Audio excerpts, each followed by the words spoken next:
my life will be full if you are standing firm in the Lord. And that word is pretty simple. It's called stako. Stand firm, persevere, persist, keep your standing. Stand firm, keep your standing. You know, there is this craziness all about you, and the world's going to tell you all kinds of different things about who God and who he is in. And Jesus was maybe a historical figure, not the creator of the universe, wasn't present at the beginning. And it's stand firm, this posture of I'm ready for anything that comes my way.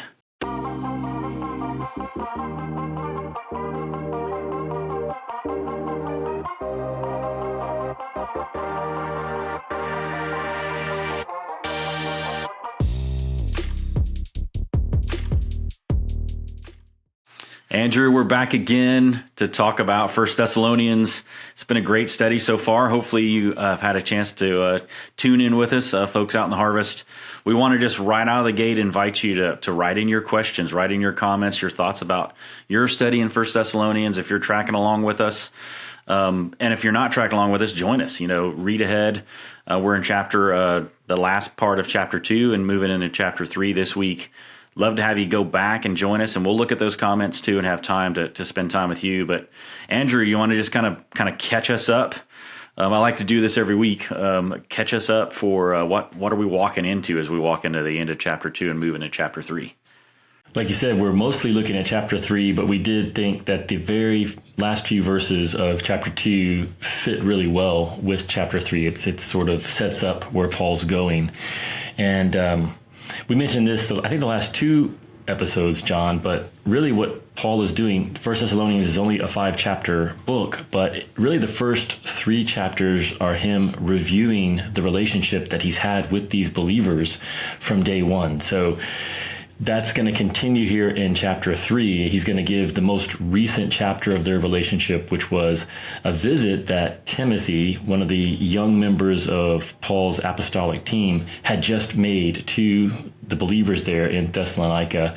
Timothy's gone. He's come back and reported to Paul and Silas and let them know, probably Luke, let them know, hey, here's how they're doing. And so Paul is reviewing that here in chapter 3. There's lots of great stuff that is sprinkled in these 3 chapters, but overall, it's Paul, we talked about defining the relationship, him recapping and resetting, reframing for these believers. This is who you are, this is who we are, this is what's happened. And then we're going to move in with chapter 4 and 5. We'll move into where do we go from here, is the beginning of his instruction on growth and discipleship that he really launches into. So that's my take on where we've been and where we're going to be going today. But how about you, John? Anything you would add to that? Yeah, Andrew, these are great thoughts. I just think about how often we hear in the letters, whether that's Paul or Peter saying, it doesn't bother me at all to repeat myself or to remind you. You know, so like we kind of get this picture early on in 1 Thessalonians, right, where he's reminding the people, hey, this is who you are, this is who we were, this is how it all went down. But then he's also reminding them some very core principles of the kingdom. So I love that kind of recap picture because you will see that over and over again, probably in any of these books in the New Testament that we read, we're going to see that principle. I just wanted to remind folks too, like we got a chance to really highlight the culture of disciple making. So Paul, Silas, and Timothy, as they're with the people in Thessalonica, there's very clearly how they did life together with them and what the culture of disciple making looks like. He talks about we are entrusted with the gospel, we proclaim to you truth, but the way they did that was they were examples among them for their sake. They lived in their presence. They spent and did life together. There was instruction, but they also loved them like a mom, exhorted and challenged them like a father. They were delighted to invest their lives into him. So we've talked about this before, and it's important probably to say this again with our listeners that we're going to study the scriptures and we want to be great stewards of the scriptures, but we're also going to do that with a disciple-making bias. So as we get into the scriptures, as we continue on into chapter 3, we're still looking at this text with, okay, how does this inform disciple-making, who we are as disciples, who we are as disciple makers, and what the culture of our ministries should look like. So hopefully that kind of helps people travel along with us. We're always going to kind of have that bias. So anyway, I think it's going to be really fun.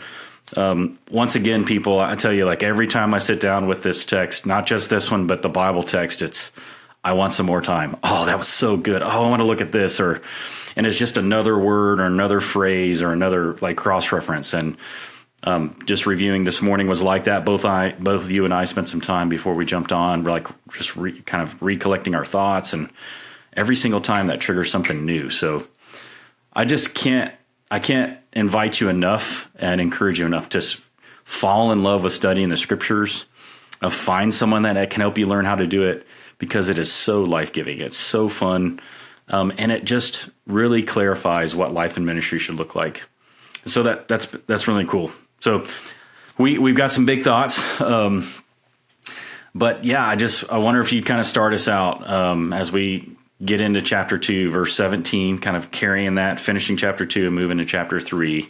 We've got some thoughts written down here, but carry us in, kind of get us started, Andrew, 1 Thess chapter 2, 17 and beyond. Yeah, well, why don't I read it, and then we can just start breaking down what we see in the text here. So let me go ahead and read, again, pretty short passage, very end of chapter 2, and then there are only 13 verses in chapter 3. So let me read through these. But we, brothers, having been taken away from you for a short while in person, not in spirit, were all the more eager with great desire to see your face, for we wanted to come to you. I, Paul, more than once, and yet Satan hindered us. For who is our hope or joy or crown of exaltation? Is it not even you, in the presence of our Lord Jesus at his coming? For you are our glory and joy. Therefore, when we could endure it no longer, we thought it best to be left behind at Athens alone, and we sent Timothy, our brother and God's fellow worker in the gospel of Christ, to strengthen and encourage you as to your faith, so that no one will be disturbed by these afflictions. For you yourselves know that we have been destined for this. Indeed, when we were with you, we kept telling you in advance that we were going to suffer affliction, and so it came to pass, as you know. For this reason, when I could endure it no longer, I also sent to find out about your faith, for fear that the tempter might have tempted you, and our labor would be in vain. But now that Timothy has come to us from you, and brought us good news of your faith and love, and that you always think kindly of us, longing to see us just as we also long to see you. For this reason, brothers, in all our distress and affliction, we were comforted about you through your faith. For now we really live, if you stand firm in the Lord. For what thanks can we render to God for you, in return for all the joy with which we rejoice before God on your account, as we night and day keep praying most earnestly that we may see you face to face and complete what is lacking in your faith. Now may our God and Father himself and Jesus our Lord direct our way to you. And may the Lord cause you to increase and abound in love for one another and for all people, just as we also do for you, so that he may establish your hearts without blame in holiness before our God and Father at the coming of our Lord Jesus with all his saints. All right, so that's the passage. All right. Man, it is full. It's so full in here. Yeah, like right out of the gate, Andrew, what stuck out to me was, ESV says a little different, but it's pretty much the same words, obviously. But since we were torn away from your brothers for a short time, he says, in person, not in heart, we endeavored more eagerly to see you face to face. The very first thing that just jumped off was, we're not with you presently, but we're totally with you in our heart. We care about you. You're not out of sight, out of mind, which is one of the most difficult things, particularly for men, I think. If I don't see something or I'm not connected with it, it tends to just kind of be pushed. And I just thought about four things. Just how can I, if I'm a disciple maker like Paul, and there's people that I've influenced through the years that I'm not physically with or I'm not present, there's really four things that I thought of that I can be praying for them. He mentions that there's actually three prayers. I didn't mention this in the overview. Maybe I should have. There's three core prayers. He begins with one. He has one here at the end of chapter 3 that you just read for us. And then there's another one at the very end where he's asking God to help them abound more and more and grow and increase. And so praying for them. he's thinking about them. Like you can't just write a letter without thinking about how they're doing and what to actually write in the letter. So prayers, thoughts, letters, and then visits, like ensuring someone sees them face to face. And so I just found that this is a way that I can kind of keep my heart with the people that have come into my life through the years. And Paul was just a master at this, how God allowed him to constantly be thinking about people and praying for them and sending letters and then sending people he trained to go visit them and ensure that they were still doing well. Tons of examples of this. Colossians 2:5, he says, "For though I'm absent in the flesh, I'm with you in spirit." He says in Romans 1:11, "I want to come see you face to face." This is kind of our next principle, but so that just jumped off the page immediately. I do want to be with you. I'm not, even though I'm gone, I'm not absent from you. So that really stuck out. Yeah. And I hope folks will go back and listen to the whole series. We did our first episode where we did an overview and we walked through the geography and where these places were and are on a map, where the Thessalonians were, where Paul was when he wrote this letter. He actually mentions the city of Athens here, so we'll talk about that a little bit more. But like he says here at the very beginning, they were taken away, or I think you said torn away is the way that the ESV. And we mentioned that Paul and his team only had a few weeks with these believers before they were ran out of town. Paul was run out of town. So that's what he's referring to is, hey, we would have stayed with you longer. We could not. So we were taken away from you. But like he said, it's physically we were taken away from you, but not in heart. Our hearts are still with you. We're thinking about you. We're praying for you. We're concerned about how things are going. And so that really comes through. Probably one of my big thoughts as I studied this particular section of the book is Paul's heart and the apostle's heart and his value of this relationship and these believers. And it goes to what you said there, John, that for many of us, if we're not physically around someone, that heart can wane, or we can just get caught up in other things. But you really see here that this relationship that Paul had with them, even though it had been brief, was very important. It was a high value relationship to him. And from his point of view, he wanted to continue it. He wanted to see them continue to grow and thrive in their faith. So, we talked about it a little bit. Some of the words that I think we both jotted down is he described them as his crown, as his joy and glory. Later he says, "Now we live if you stand firm in the Lord." And then he talks about giving thanks to the Lord for all the joy and rejoicing before God because of these believers. So that really stands out to me, that disciple making, there's such a huge heart component to disciple making. Yes, there's skill. Yes, there's content and theology that needs to be communicated, but at the heart, there needs to be heart. There needs to be just a high value for these people that God has entrusted to us. Andrew, this tension, I feel like it's very clear here. He's thinking, it will go there. We thought it would be better to be left alone at Athens and send Timothy. So what's crazy about how valuable these people were in his mind is that it actually created a tension for him. It created, okay, how can I be present in Athens to help more people come to Jesus and help them grow in their faith, but not forget about the church in Thessalonica, not forget about the Thessalonians. And hope that'll kind of happen for many of us as disciple makers as we kind of recruit and gather, select, train, and then send out disciple makers. Inevitably what happens is you're physically located at a place and God's asking you to kind of have a kingdom family right where you are, but then you will also be sending people out. Just for both of us, we have many of these folks that have left us and are kind of at different places. So how do we rightly hold this tension? And Paul just does this so well. And he does it because he values them so much. Those phrases, crown, joy, glory, right? And hope before God. That's what he says, in the presence of God. So I liked this tension that he highlights for us as disciple makers, that we are supposed to be physically present and ushering in the kingdom right where we live, making disciples right where we are. But we're also doing that with an eye towards the nations and to different places in the world. And that'll naturally create a tension as we're trying to be faithful to the people that God's given us. And that's the phrase that Jesus always used, right? The men whom you have given me. They were yours, but you gave them to me. So how do we steward these relationships well? And he does that with such a deep love and concern for the people, which is amazing, Well, like you said, we need to be present where God has us in the moment. So for Paul, we mentioned this earlier, he's in the city of Corinth. We do have several letters in the Bible to the Corinthians. So he was being faithful to share the message and to make disciples, to plant a church there in that city. But it doesn't mean that he had forgotten about the believers there in Thessalonica. And, he talks about concern that they had labored in vain, that their labor would have been in vain.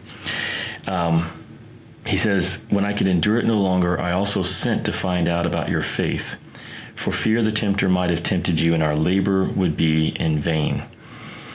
But then he goes on and says, Timothy came back, you guys are doing great. And he says, now we really live if you stand firm in the Lord. So I like that focus that you said. Yes, we need to be present and engaged in our local areas with an eye to the nations, but we also want lasting fruit. We want the people that we have already invested in previously to continue walking with the Lord, even when we're not around them, whether that's because we've moved on, which was the case here with Paul, or because they've moved on. And all of us are going to experience that as we make disciples, that we're going to have a season of time face-to-face with folks, but we don't want that to fade once we're no longer with them. And so the idea of investing in folks who are going to walk with Jesus and grow for the rest of their lives is one of the themes that we see here in the letter to the Thessalonians, and certainly here in chapter 3. Yeah, I couldn't agree more. And the language that he uses beyond the crown, joy, glory, though him constantly think of them, but he uses words like establish, exhort, standing firm, standing fast. So we've got some words we'll look at. We'll kind of geek out a little bit on some of the Greek there, probably just to kind of bring some depth to those thoughts. But the language really supports, hey, we're in this for the long haul. And so that's one of the things I love about Into the Harvest, and I think that's why God had called me to partner with you, Andrew, is that we want to continue to usher people into the kingdom. We want them to grow and become disciples, but we want them to become makers of disciple makers, and that they'll do that until they rest in the grave and they go be with Jesus presently, to be in his presence, So our hope is that we're ushering new people into the kingdom, and then they walk with Jesus and labor with him for a lifetime. And I think that's the reason why we have such a passion for that, is we're seeing that on these pages. We're seeing Jesus do that. We're seeing Paul do that with the Thessalonians. He does that with, Silas and Timothy and Titus. And, so I think that's just so important. So they send Timothy. We kind of had a cool thought that, hey, Timothy's not too far into this thing, really, right? So yeah, tell us about Timothy's first solo mission, man. That's why it's so fascinating to, again, read the book of Acts in parallel with letters like 1 Thessalonians, because 1 Thessalonians is happening in the midst of everything that you read about with Paul and his team. And so Paul's on his second missionary journey here, and he's already been through modern-day Turkey. So he started over in the Levantine, in Antioch, which is in Syria. He moves west through Turkey, and then he gets to Troas, has a vision, crosses over into Macedonia, which is what brought him to Thessalonica, where he met these believers. Well, he met these people who became believers. But while he's in Turkey, as he's just getting started, he invites Timothy to join him on this mission. And so Timothy has only been with Paul as a teammate for a relatively short period of time, however long it took them to travel across Turkey, which I'm sure was some time. Took a minute, right? They're moving by foot. But as far as his experience, he's pretty new at this in terms of traveling and preaching and starting churches and making disciples on the go with Paul. And yet here we see Paul, and actually if you read closely in Acts, you see that Paul was run out of town. And I can't remember off the top of my head, was Silas also driven out? I think maybe Paul and Silas were run out in Acts 17 there. But it doesn't say Timothy was. So there's pretty good odds that Timothy stayed behind with the Thessalonians when Paul and Silas were driven out, probably because Timothy was a nobody. He was a helper. So it could have been that Timothy had already had more time with the Thessalonians prior to this. Then at some point he joins Paul down in Athens. So he does leave, he joins Paul in Athens, and that's what Paul refers to here in 1 Thessalonians 3, is that, hey, we sent Timothy back. We couldn't go, but we had to know how you were doing. We wanted to encourage and strengthen you in your faith.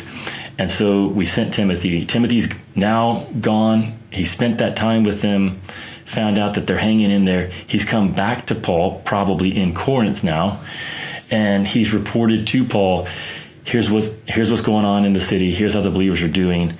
Paul sits down and writes this letter. So you also see that layer of disciple making happening with Paul. Like, of course, he's in Corinth, sharing the word, planting the gospel. He's writing to these Thessalonians, but he's also discipling this young church leader, Timothy, and he's entrusting him with his first solo mission on behalf of Paul's church planting team, which is just kind of cool. It doesn't really stand out. You just have to kind of spot it, that this is happening. And so it's pretty neat. Obviously, we see that Timothy is one of these lifelong leaders and followers of Jesus, and there's like a whole rich history that plays out in the New Testament. So it's cool to be able to see him in action really early on in his time with Paul here. Yeah, so good. Yeah, it's funny, Andrew, like it's interesting that it leaves Timothy out of being run out, right? It really is. So they meet him in 16, like you said. In 17, Paul and Silas move on to Berea. And we probably automatically like, well, where's Timothy? We don't. We just kind of like read on in the text. So how much longer he gets to stay there, who knows? But there's a couple of things that really stuck out, like you shared. But one is, oftentimes I think we may overtrain. There's two like tensions: overtrain or undertrain, where there's no way we could send Timothy back to help this community to be sure that they're set fast, that they're established, and that they're encouraged or challenged in their faith. Well, he's not ready, but then sometimes they don't know anything. We send them out very, very quickly. So there's those are actually great tensions for a disciple maker, and that's discerned by the Spirit of God and what the needs are that God's bringing to our communities, right? So Timothy is this guy who had spent some time there. He had traveled with them. Could he establish some 3-week or maybe 3-month, however, some very young believers in their faith? Sure he can. And there's a real need to do so, right? So I just think it's important to highlight that, that he goes on his first solo mission. He goes very early on in his solo mission. But I know there's no way that didn't happen without some consideration where they spent some time with Jesus. Well, who's going to go? Someone's got to go, right? Well, who's going to go? Are they ready? Do you know enough? Hey, when you get there, talk about these things. This is mirror reading, right, where we're trying to figure out, well, how would they have prepped Timothy to go back and see the Thessalonians. I know. I've been calling them both. I don't know what's proper. Yeah, but we're showing ourselves here a little bit. But what also the second thing that sticks out is that there's just no way away from seeing people face to face, right? So the purpose for which he sends them, and if we need to come back, feel free to come back. But the purpose for which he sends them, he says, to establish and exhort you in your faith. And so you just can't move away from seeing people face to face. In fact, the established word is to set fast or to like render constant. That's this starizo. I don't know how you say it, G4741, but like to render it constant so that their faith is set. And even if it shook, It's not going to move. It's set fast. I think the word like quick read, if you've ever worked on a farm, you've put fence posts in. You put the fence post in, and you're putting concrete around that thing so it goes nowhere. That's this idea of establishing. But the other word, exhort, other versions say comfort. I send him to encourage, like to come alongside you, to establish and to encourage, or establish and exhort. But the word is fascinating. It's this word parakleo, and it means to call alongside. So here's what's crazy. 109 times this word's used. Basically, to ask urgently is 61 times. It's translated that way. I'm like going to plead. I'm going to really entreat you. 23 times it's comfort, and 21 times it's exhort. And then 4 times it's like random. It literally says miscellaneous, that's not super helpful. But what's fascinating about it is the word really means alongside. And if you're alongside someone, you're beside them, you know how to entreat them. You know how to come alongside them and urge them or plead with them or ask them. You can comfort and you can encourage. It's very, very hard to do from a distance. So this all highlights just the importance of being established, being set fast, and being alongside it. I got no better word. Maybe you've got a better word for this, but to come alongside believers and do what's appropriate, exhort or encourage, just like he said they did in 1 Thessalonians chapter 2, right, 7 and 8. And then later on when he says we were like a mom and we were like a father. So this is such a cool picture of the words themselves actually help us understand the culture of disciple making. It can't be done from I'm far, far away, but I will try and send you some letters so we can stay in touch, so you know that I'm with you in my mind. But really, we got to see you. We got to come beside you. And that's why he sends Timothy. So I'll let you respond to that. Well, this particular word, the reason it can be rendered either exhort or encourage, it has to do with timing. So it's the same Greek word, but the question is, when you're coming alongside, what's the timing? So here's how I have often tried to explain it, John. Think of a head coach with a head football coach with a high school quarterback, and he calls a timeout because it's an important moment in the game, and he brings this young quarterback over. He comes alongside him, he puts his arm around him, and he exhorts him. He basically says, hey, we're going to go run this play. Here's what I want you to do. Okay, so the timing is it's before something has happened. And so he's exhorting so that the quarterback behaves a certain way or takes a certain course of action. Quarterback goes out, runs the play. It either works or it doesn't. He comes off the field and the coach calls him over again. He puts his arm around him. Now he's comforting. Now he's encouraging. Hey, you did great. Awesome job. Or, hey, it's okay. That one didn't go like we hoped, but there's going to be other plays. You're going to be fine. And so you're right. The important thing is the in-person, the alongside. For guys in the military, we've got quite a few folks that are in the military. That's where there's body armor that's made by Paraclete. It's from the same thing. That these are the plates that are going to be right up against your body, keeping you safe. And this is the word that Paul uses to describe the one of the important ways that they made disciples, was to come alongside, and as they came alongside, to either exhort or encourage, just depending on the timing. So here, it could have been both. I think it was probably encouraged just because they had been struggling with some hardships. So Timothy was there to encourage them. Hey, you're doing great. But obviously, Paul is going to give some exhortation. We're going to see that starting here towards the end of the chapter. So yeah, that's a few thoughts on that word in particular. Timothy also was just sent to find out. So the mission was pretty basic. Like mine says, we sent to find out about your faith. So his basic mission was, hey, go there and find out what's going on. How are they doing? And I think that's also a great lesson for us with our disciples, is when God brings someone to mind that maybe is at a distance, check in on them. Like drop a text, do a phone call, send an email, do a video call.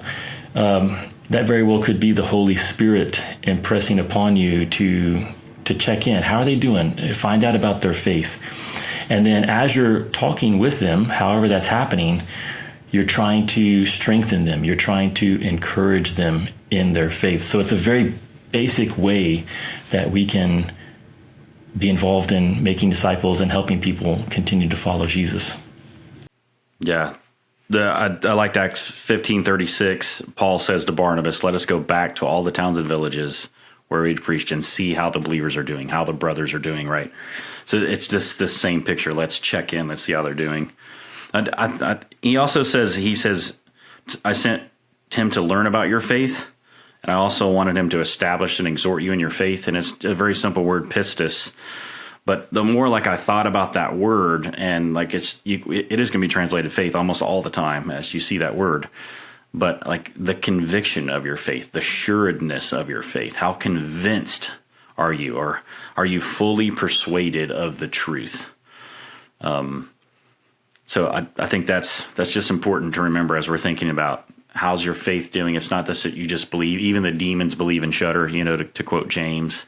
But how sure you are, how kind of persuaded you are of the truth. So that was very helpful. All right, so you mentioned the trials. Go ahead. You got another thought? Well, I wanted to see your thoughts on this idea of what maybe we could expound a little bit on laboring in vain, because this was what Paul was concerned about. And mine says he sent to find out about your faith for fear that the tempter might have tempted you and our labor would be in vain. So there's a couple of thoughts here. One, let me just share a simple thought and then ask you to speak on this. So I've been struck how often in Paul's letters he uses this word fear. You see it a lot in Corinthians, especially 2 Corinthians. If you read the letter of 2 Corinthians, Paul is in an emotional state of deep concern, and it comes through. And so that's one thing that I'm fascinated by, is that we sometimes think of Paul and these early leaders as just being rock solid. They had it all together. They had full confidence. They were never shaken. And yet, when you read the letters, you find out that's not the case, that these were human people ministering to human people. And there was a real possibility in Paul's mind that the Thessalonians weren't doing well, that they had turned away, that they had lost heart. And it was a real fear that he had that drove him to pray and write letters and think about them and send Timothy and ultimately go back and visit in person. So that's one thought. But then I want to ask you to share your thoughts. What do you think this would have looked like to labor in vain? Like, if his fears had been realized, why would it have been in vain, the labor that they had done? Well, so there's a lot here for sure. But in this text, and even in the 2 Corinthians text, and we'll actually see it from Peter as well, that fear word is connected with the deceiver or the tempter, right? So I'm afraid that somehow the tempter has tempted you. 2 Corinthians 11:3, when he's waking out, he says, I am afraid that the serpent who deceived Eve by his craftiness, your minds might be led astray. So that's the 2 Corinthians passage. And then if you look at the 1 Peter passage, he says the devil's a roaring lion. He's ready to smoke you, basically. Be sober-minded, be watchful. Your adversary, the devil, prowls around like a roaring lion, seeking someone to devour. Resist him, firm in the faith. And so this labor in vain is not, we led someone to Jesus and now we can roll out and everything's good to go. It's a labor that's meant to bring a long-term harvest. So laboring in vain, it in some ways it sounds bad. In some ways it doesn't even matter how someone starts. It matters most how they finish, right? And Paul even has this, it's as crazy as it may sound. Paul says, I don't want to be disqualified from the race. I run in such a way, I beat my body, I make it my slave, so I myself am not disqualified. So it mattered to him how he finished. So this idea of laboring in vain, I think in that fear that comes with that is deeply connected to knowing, hey, we have a real adversary. And he doesn't play games. Satan is not playing any games. He's going to tempt them, and everything they knew about Jesus is over. 1 Peter 5 says he's just going to devour you and crush you. And then James has this phrase, resist the devil, he will flee from you. Draw near to God, and he will draw near to you. So this picture of fear and then laboring in vain, I think they're deeply connected to the adversary. And for people to know it's not just suffering and it's not just affliction. There is a legit enemy. He's trying to take you out. And if he is successful, the labor is in vain. Everything we talked about, labor in vain. I was just talking with Jessica, who was talking with a student, my wife Jess. She's been on the podcast with us, and the student was saying, well, what is this unforgivable sin? How do you blaspheme the Holy Spirit? And it's, if the Spirit is supposed to constantly be drawing us to Jesus and to the message of Jesus and to relationship with Jesus, and I outright just completely and totally reject who Jesus is and what Jesus is about, I've bought into the lie of Satan, and that's hard to come back from. That's this unforgivable sin, so to speak. But I think it's connected to this real adversary. So truth over lies again, as a theme. I don't know. You got some more thoughts on that one? No, I think that's right. This is a real battle that we're in. You see it with Jesus, and in Luke chapter 11, when he talks about he had just cast out a demon-possessed man, and his opponents accused Jesus of actually secretly working for the devil. And Jesus tells this short story about a strong man, a stronger man, and spoils that they're fighting over. And of course, as you break down the story, Satan is the strong man. He's there at first. He's guarding, he's armed, protecting what belongs to him. Jesus comes on the scene and attacks and overpowers him, takes away his weapons, and begins to divide up the spoil. And the spoil in this story, the immediate spoil, was this man who had been possessed by the demon. So Jesus is saying, hey, this man was trapped. Satan was holding this man hostage. I've come in, disarmed Satan, and I've liberated this man. So what they're fighting over are the souls of men. They're fighting over us. They're fighting over others that we're investing in and reaching out to. And that doesn't stop when someone turns to Christ and begins to follow him. The enemy is still at work.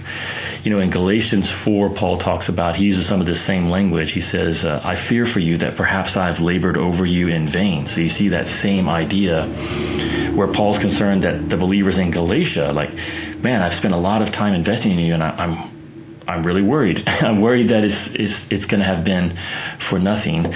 But then he goes on, a few children with whom I am again in labor until Christ is formed in you. And so I think that's another dimension of laboring, and laboring in vain. So Paul says, I am laboring with you. I'm coming alongside you, and I'm working to accomplish something in your lives. And it's this, that Christ would be formed in you. And so if at any time that mission is aborted, if at any time Christ is not being formed and someone turns away from that, then the labor is in vain. And so I think you see that here with 1 Thessalonians, that was one of the big concerns, is that they will have given up, lost heart, and Christ will no longer be formed in them. And that would be a real tragedy. We would have labored in vain. Even though lots of good things had happened, ultimately what we're striving for, what we're praying towards, would have failed to happen, and that all that labor we had done would have been in vain. So it kind of goes to the same idea of valuing the people that we're investing in. Paul, he valued them, and he wanted to see them continue and grow and thrive for a lifetime, that they would become more and more like Jesus. And until that mission was accomplished, he was committed to them. Even if they were out of sight, he wasn't in the area with them. So it's another great calibration, I think, for my own life. What's my attitude towards those that I'm investing in, both in the present, people that I've invested in the past? Am I committed to those relationships? And what am I laboring to accomplish? It should be Christ being formed in them. Yeah, it's so good. And he says that's his prayer, right?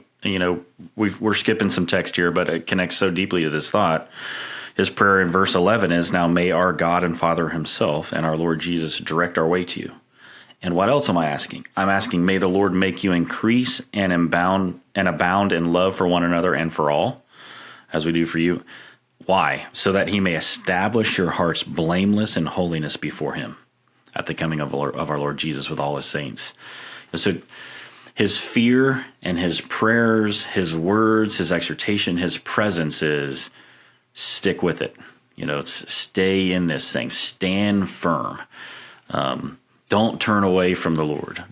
We don't want our labor to be in vain. And so let's talk about what's sandwiched there in the middle, 6 through 10, because we kind of bookended it there. What's laboring in vain, then also what's his prayer, but what's in the in-between there? Timothy has come to you. We kind of get the report back.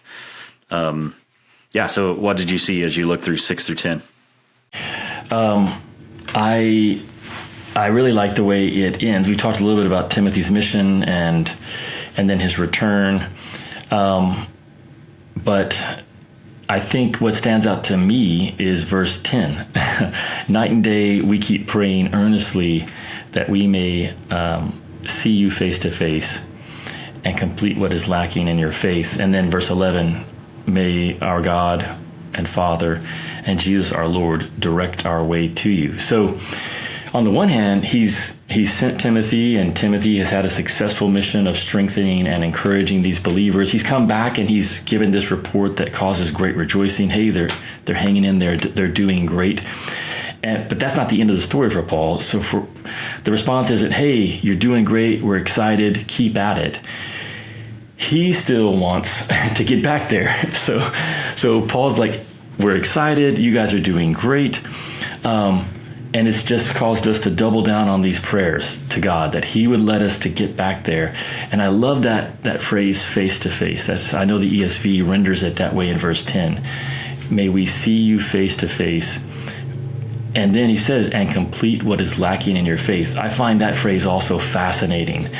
Paul wanted to see them face to face because apparently face to face was the only, or at least the best way of completing what was lacking in their faith. Like, obviously he's praying for them. He sent Timothy.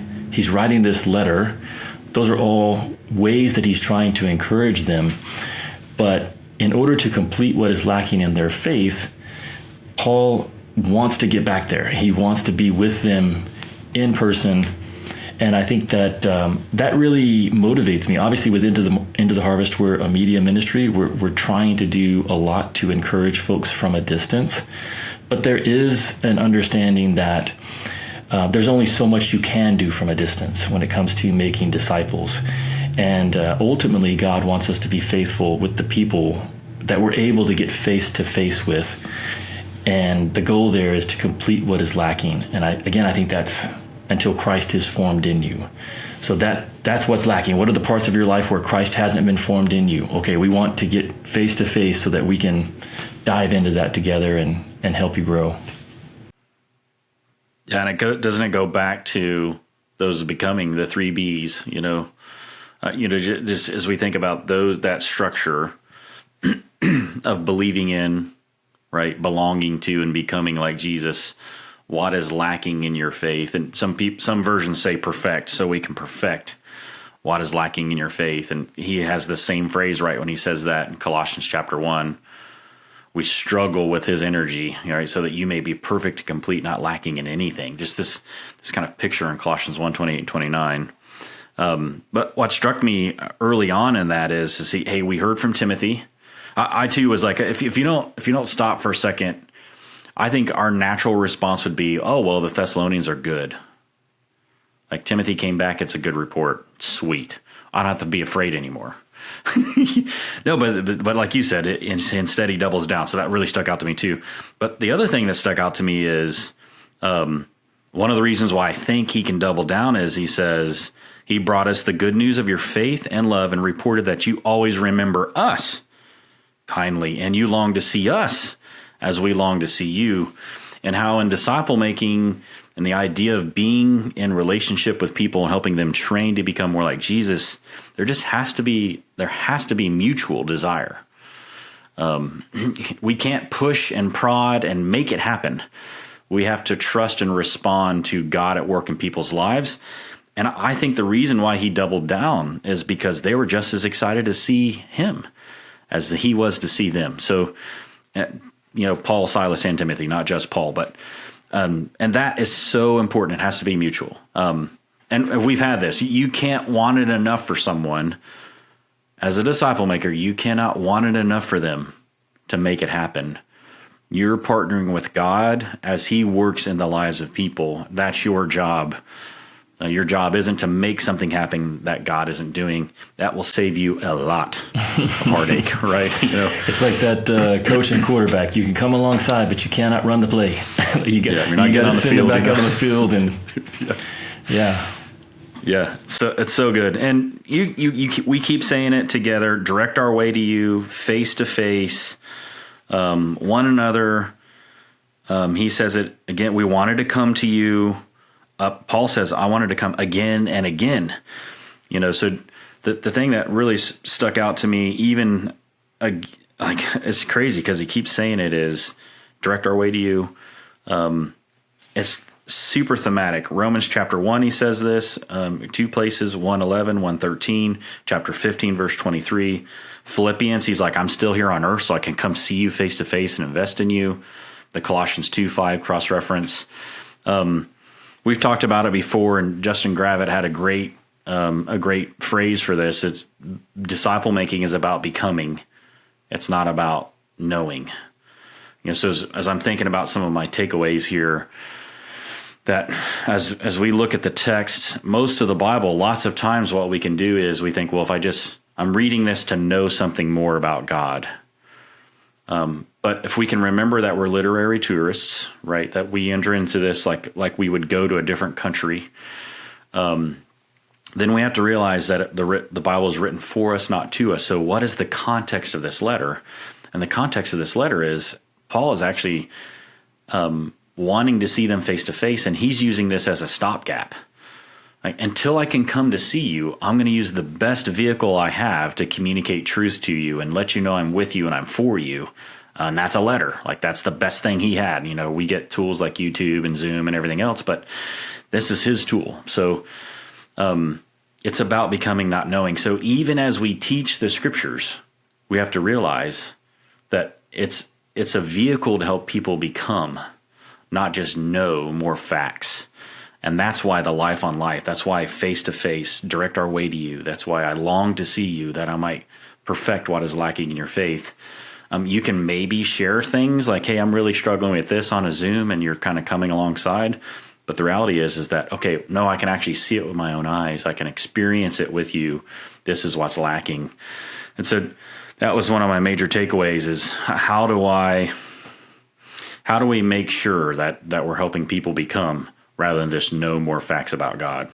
And seeing several phrases, let me just highlight a few from where we've already been here in the letter to the Thessalonians that really highlight that was Paul's desire to help them become a certain type of person, to grow into it. So first he says, we want you to walk in a manner worthy of the God who calls you into his own kingdom and glory. And then a little bit later, we want you to stand firm in the Lord. Like we just said, we want to complete what is lacking in your faith. You're doing great, but there are some things lacking, and we want to complete those. And then towards the end here, we want you to increase and abound in love for one another and for all people. We'll see that idea of increasing more and more next week when we go through chapter 4. So you're right. They're doing great. Paul's encouraged. He's rejoicing.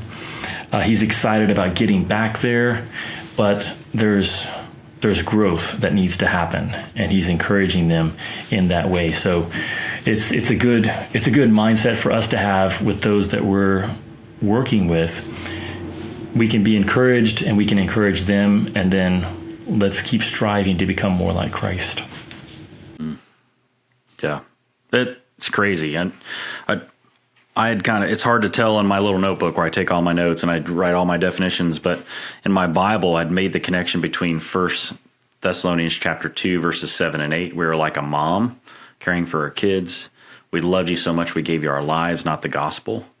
And connected that, little by little, just kind of stepping towards 3:8. He says this, right? Remember we just talked about, for you are our joy. For what is our hope or joy or crown of boasting before our Lord? That's verse 19 of chapter 2. Is it not you? You are our glory and joy. And then verse 3:8, for now we live if we're standing fast in the Lord. There's this awesome connection of, we delighted to give our lives to you because we really live if you stand firm. And this goes back to value again. Like, we can't overstate this. And my life will be full if you are standing firm in the Lord. And that word is pretty simple. It's called stako. Stand firm, persevere, persist, keep your standing. It's kind of like this resolve. If you can, you see those reporters, what's that guy's, Jim Camptori? And he's got his mic and the winds are going, and he's got this posture where he's kind of got this low crouch and he's just screaming into the microphone with all the winds blowing. That's kind of the picture I get, stand firm, keep your standing. There is this craziness all about you, and the world's going to tell you all kinds of different things about who God and who he is in. And Jesus was maybe a historical figure, not the creator of the universe, wasn't present at the beginning.